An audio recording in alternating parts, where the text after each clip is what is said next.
The Red Room by H.G.Wells. I can assure you, said I, that it will take a very tangible ghost to frighten me. And I stood up before the fire with my glass in my hand. It is your own choosing, said the man with the withered arm, and glanced at me askance. 8 and 20 years, said I have lived, and never a ghost have I seen as yet. The old woman sat staring hard into the fire, her pale eyes wide open. She broke in, and 8 and 20 years you have lived and never seen the likes of this house, I reckon. There's a many things to see, when one's still but 8 and 20. She swayed her head slowly from side to side. A many things to see and sorrow for. I half suspected the old people were trying to enhance the spiritual terrors of their house by their droning insistence. I put down my empty glass on the table and looked about the room, and caught a glimpse of myself, abbreviated and broadened to an impossible sturdiness, in the queer old mirror at the end of the room. Well, I said, if I see anything tonight, I shall be so much the wiser. For I come to the business with an open mind. It's your own choosing, said the man with the withered arm once more. I heard the faint sound of a stick and a shambling step on the flags in the passage outside. The door creaked on its hinges as a second old man entered, more bent, more wrinkled, more aged even than the first. He supported himself by the help of a crutch. His eyes were covered by a shade, and his lower lip, half averted, hung pale and pink from his decaying yellow teeth. He made straight for an armchair on the opposite side of the table, sat down clumsily, and began to cough. The man with the withered hand gave the newcomer a short glance of positive dislike. The old woman took no notice of his arrival, but remained with her eyes fixed steadily on the fire. I said, it's your own choosing, said the man with the withered hand, when the coughing had ceased for a while. It's my own choosing, I answered.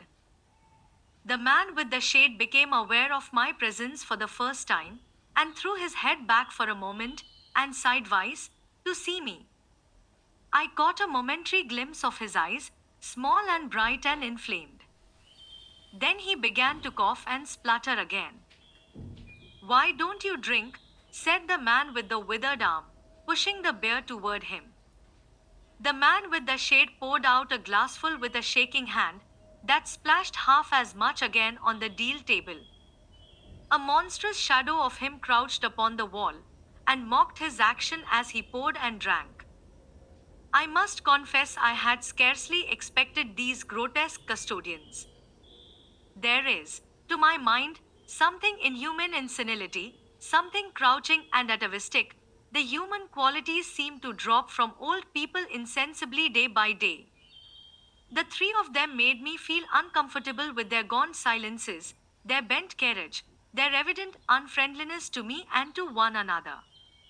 And that night, perhaps, I was in the mood for uncomfortable impressions.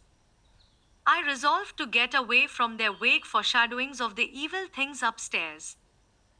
If, said I, you will show me to this haunted room of yours, I will make myself comfortable there. The old man with the cough jerked his head back so suddenly that it startled me, and shot another glance of his red eyes at me from out of the darkness under the shade, but no one answered me. I waited a minute, glancing from one to the other. The old woman stared like a dead body, glaring into the fire with lackluster eyes. If, I said, a little louder, if you will show me to this haunted room of yours, I will relieve you from the task of entertaining me.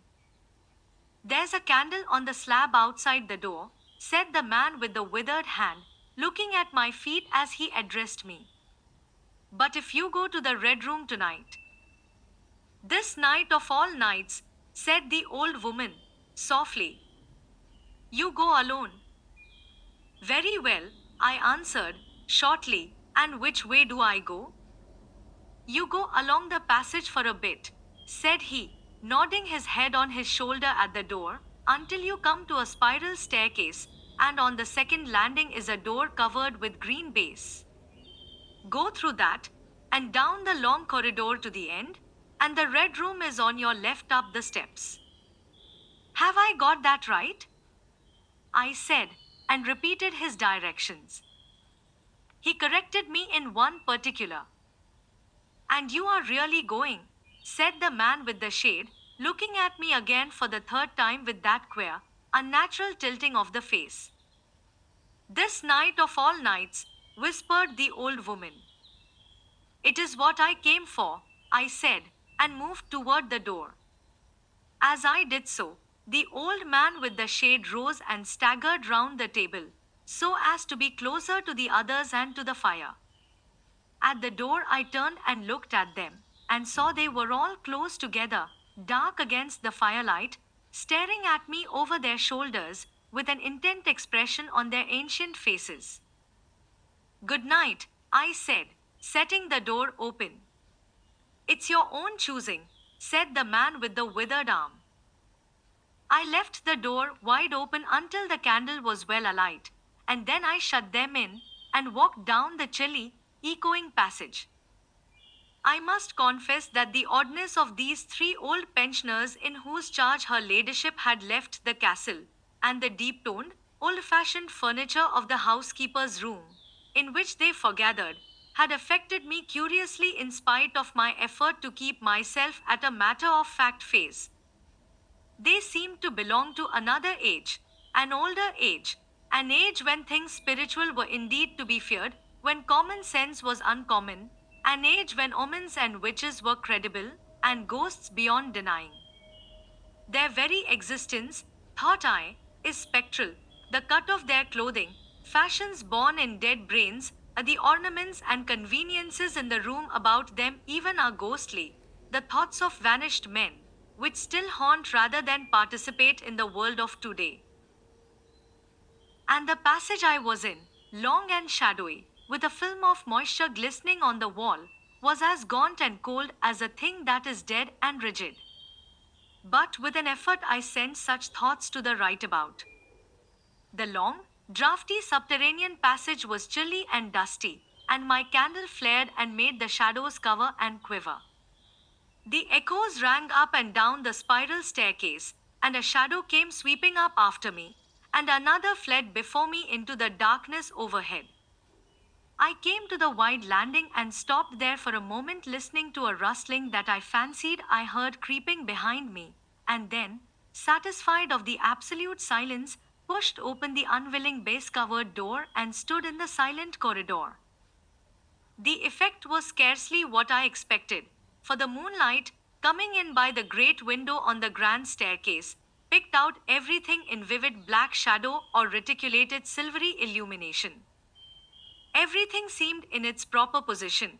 The house might have been deserted on the yesterday instead of 12 months ago. There were candles in the sockets of the sconces, and whatever dust had gathered on the carpets or upon the polished flooring was distributed so evenly as to be invisible in my candlelight. A waiting stillness was over everything. I was about to advance, and stopped abruptly. A bronze group stood upon the landing, hidden from me by a corner of the wall, but its shadow fell with marvelous distinctness upon the white paneling, and gave me the impression of someone crouching to waylay me. The thing jumped upon my attention suddenly. I stood rigid for half a moment, perhaps. Then, with my hand in the pocket that held the revolver, I advanced, only to discover a Ganymede and eagle, glistening in the moonlight. That incident for a time restored my nerve, and a dim porcelain chinman on a buhl table, whose head rocked as I passed, scarcely startled me. The door of the red room and the steps up to it were in a shadowy corner. I moved my candle from side to side in order to see clearly the nature of the recess in which I stood, before opening the door. Here it was, thought I, that my predecessor was found, and the memory of that story gave me a sudden twinge of apprehension. I glanced over my shoulder at the black Ganymede in the moonlight and opened the door of the red room rather hastily, with my face half turned to the pallid silence of the corridor. I entered, closed the door behind me at once, turned the key I found in the lock within, and stood with the candle held aloft surveying the scene of my vigil, the great red room of Lorraine Castle, in which the young Duke had died, or rather in which he had begun his dying, for he had opened the door and fallen headlong down the steps I had just ascended. That had been the end of his vigil, of his gallant attempt to conquer the ghostly tradition of the place, and never, I thought, had apoplexy better served the ends of superstition. There were other and older stories that clung to the room, back to the half incredible beginning of it all, the tale of a timid wife and the tragic end that came to her husband's jest of frightening her. And looking round that huge shadowy room with its black window base, its recesses and alcoves, its dusty brown red hangings and dark gigantic furniture, one could well understand the legends that had sprouted in its black corners, its germinating darknesses. My candle was a little tongue of light in the vastness of the chamber. Its rays failed to pierce to the opposite end of the room, and left an ocean of dull red mystery and suggestion, sentinel shadows and watching darknesses beyond its island of light. And the stillness of desolation brooded over it all. I must confess some impalpable quality of that ancient room disturbed me. I tried to fight the feeling down. I resolved to make a systematic examination of the place, and so, by leaving nothing to the imagination, dispel the fanciful suggestions of the obscurity before they obtained a hold upon me. After satisfying myself of the fastening of the door, I began to walk round the room, peering round each article of furniture, tucking up the valances of the bed and opening its curtains wide. In one place there was a distinct echo to my footsteps. The noises I made seemed so little that they enhanced rather than broke the silence of the place. I pulled up the blinds and examined the fastenings of the several windows. Attracted by the fall of a particle of dust, I leaned forward and looked up the blackness of the wide chimney. Then, trying to preserve my scientific attitude of mind, I walked round and began tapping the oak paneling for any secret opening, but I desisted before reaching the alcove. I saw my face in a mirror, white. There were two big mirrors in the room, each with a pair of sconces bearing candles, and on the mantel shelf, too, were candles in china candlesticks. All these I lit one after the other. The fire was laid, an unexpected consideration from the old housekeeper, and I lit it, to keep down any disposition to shiver, and when it was burning well I stood round with my back to it and regarded the room again. I had pulled up a chintz-covered armchair and a table to form a kind of barricade before me. On this lay my revolver, ready to hand. My precise examination had done me a little good, but I still found the remoter darkness of the place and its perfect stillness too stimulating for the imagination. The echoing of the stir and crackling of the fire was no sort of comfort to me. The shadow in the alcove at the end of the room began to display that undefinable quality of a presence, that odd suggestion of a lurking living thing that comes so easily in silence and solitude. And to reassure myself, I walked with a candle into it and satisfied myself that there was nothing tangible there.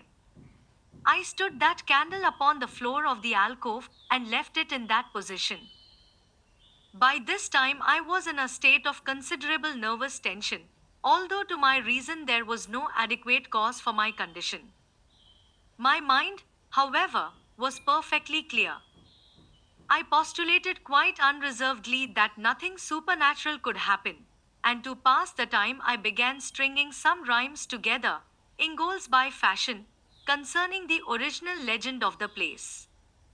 A few I spoke aloud, but the echoes were not pleasant for the same reason I also abandoned, after a time, a conversation with myself upon the impossibility of ghosts and haunting. My mind reverted to the three old and distorted people downstairs, and I tried to keep it upon that topic. The somber reds and greys of the room troubled me. Even with its 7 candles, the place was merely dim. The light in the alcove flaring in a draught, and the fire flickering, kept the shadows and penumbra perpetually shifting and stirring in a noiseless flighty dance. Casting about for a remedy, I recalled the wax candles I had seen in the corridor, and, with a slight effort, carrying a candle and leaving the door open, I walked out into the moonlight and presently returned with as many as 10. These I put in the various knickknacks of china with which the room was sparsely adorned, and lit and placed them where the shadows had lain deepest, some on the floor, some in the window recesses, arranging and rearranging them until at last my 17 candles were so placed that not an inch of the room but had the direct light of at least one of them. It occurred to me that when the ghost came I could warn him not to trip over them. The room was now quite brightly illuminated. There was something very cheering and reassuring in these little silent streaming flames, and to notice their steady diminution of length offered me an occupation and gave me a reassuring sense of the passage of time. Even with that, however, the brooding expectation of the vigil weighed heavily enough upon me. I stood watching the minute hand of my watch creep towards midnight. Then something happened in the alcove. I did not see the candle go out. I simply turned and saw that the darkness was there, as one might start and see the unexpected presence of a stranger. The black shadow had sprung back to its place.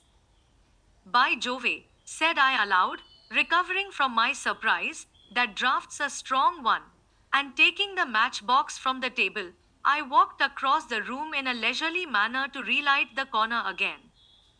My first match would not strike, and as I succeeded with the second, something seemed to blink on the wall before me. I turned my head involuntarily and saw that the 2 candles on the little table by the fireplace were extinguished. I rose at once to my feet. Odd, I said. Did I do that myself in a flash of absent-mindedness? I walked back, relit one, and as I did so I saw the candle in the right sconce of one of the mirrors wink and go right out, and almost immediately its companion followed it. The flames vanished as if the wick had been suddenly nipped between a finger and thumb, leaving the wick neither glowing nor smoking, but black. While I stood gaping, the candle at the foot of the bed went out, and the shadows seemed to take another step toward me. This won't do, said I, and first one and then another candle on the mantel-shelf followed. What's up? I cried, with a queer high note getting into my voice somehow. At that the candle on the corner of the wardrobe went out, and the one I had relit in the alcove followed. Steady on, I said, those candles are wanted, speaking with a half-hysterical facetiousness, and scratching away at a match the while, for the mantel candlesticks. My hands trembled so much that twice I missed the rough paper of the matchbox. As the mantel emerged from darkness again, 2 candles in the remoter end of the room were eclipsed. But with the same match I also relit the larger mirror candles, and those on the floor near the doorway, so that for the moment I seemed to gain on the extinctions. But then in a noiseless volley there vanished 4 lights at once in different corners of the room, and I struck another match in quivering haste, and stood hesitating whither to take it. As I stood undecided, an invisible hand seemed to sweep out the 2 candles on the table. With a cry of terror I dashed at the alcove, then into the corner and then into the window, relighting 3 as 2 more vanished by the fireplace, and then, perceiving a better way, I dropped matches on the iron-bound deed box in the corner, and caught up the bedroom candlestick. With this I avoided the delay of striking matches, but for all that the steady process of extinction went on, and the shadows I feared and fought against returned, and crept in upon me, first a step gained on this side of me, then on that. I was now almost frantic with the horror of the coming darkness, and my self possession deserted me. I leaped panting from candle to candle in a vain struggle against that remorseless advance. I bruised myself in the thigh against the table. I sent a chair headlong. I stumbled and fell and whisked the cloth from the table in my fall. My candle rolled away from me and I snatched another as I rose. Abruptly, this was blown out as I swung it off the table by the wind of my sudden movement, and immediately the two remaining candles followed. But there was light still in the room, a red light that streamed across the ceiling and staved off the shadows from me. The fire. Of course, I could still thrust my candle between the bars and relight it. I turned to where the flames were still dancing between the glowing coals and splashing red reflections upon the furniture, made 2 steps toward the grate, and incontinently the flames dwindled and vanished, the glow vanished, the reflections rushed together and disappeared, and as I thrust the candle between the bars, darkness closed upon me like the shutting of an eye, wrapped about me in a stifling embrace, sealed my vision, and crushed the last vestiges of self possession from my brain. And it was not only palpable darkness, but intolerable terror. The candle fell from my hands. I flung out my arms in a vain effort to thrust that ponderous blackness away from me, and lifting up my voice, screamed with all my might, once, twice, thrice. Then I think I must have staggered to my feet. I know I thought suddenly of the moonlit corridor, and with my head bowed and my arms over my face, made a stumbling run for the door. But I had forgotten the exact position of the door, and I struck myself heavily against the corner of the bed. I staggered back, turned, and was either struck or struck myself against some other bulky furnishing. I have a vague memory of battering myself thus to and fro in the darkness, of a heavy blow at last upon my forehead, of a horrible sensation of falling that lasted an age, of my last frantic effort to keep my footing, and then I remember no more. I opened my eyes in daylight. My head was roughly bandaged, and the man with the withered hand was watching my face. I looked about me trying to remember what had happened, and for a space I could not recollect. I rolled my eyes into the corner and saw the old woman, no longer abstracted, no longer terrible, pouring out some drops of medicine from a little blue phial into a glass. "Where am I?" I said. "I seem to remember you, and yet I cannot remember who you are." They told me then, and I heard of the haunted Red Room as one who hears a tale. "We found you at dawn," said he, "and there was blood on your forehead and lips." I wondered that I had ever disliked him. The three of them in the daylight seemed commonplace old folk enough. The man with the green shade had his head bent as one who sleeps. It was very slowly I recovered the memory of my experience. "You believe now," said the old man with the withered hand, "that the room is haunted?" He spoke no longer as one who greets an intruder, but as one who condoles with a friend. "Yes," said I, "the room is haunted. And you have seen it. And we who have been here all our lives have never set eyes upon it. Because we have never dared. Tell us, is it truly the old Earl who—" "No," said I, "it is not." "I told you so," said the old lady, with the glass in her hand. "It is his poor young countess who was frightened." "It is not," I said. "There is neither ghost of Earl nor ghost of countess in that room. There is no ghost there at all, but worse, far worse, something impalpable." "Well," they said. "The worst of all the things that haunt poor mortal men," said I, "and that is, in all its nakedness, fear. Fear that will not have light nor sound, that will not bear with reason, that defends and darkens and overwhelms. It followed me through the corridor. It fought against me in the room. I stopped abruptly. There was an interval of silence. My hand went up to my bandages. The candles went out one after another, and I fled. Then the man with the shade lifted his face sideways to see me and spoke. "That is it," said he. I knew that was it. A power of darkness. To put such a curse upon a home. It lurks there always. You can feel it even in the daytime, even of a bright summer's day, in the hangings, in the curtains, keeping behind you however you face about. In the dusk it creeps in the corridor and follows you, so that you dare not turn. It is even as you say. Fear itself is in that room. Black fear. And there it will be, so long as this house of sin endures.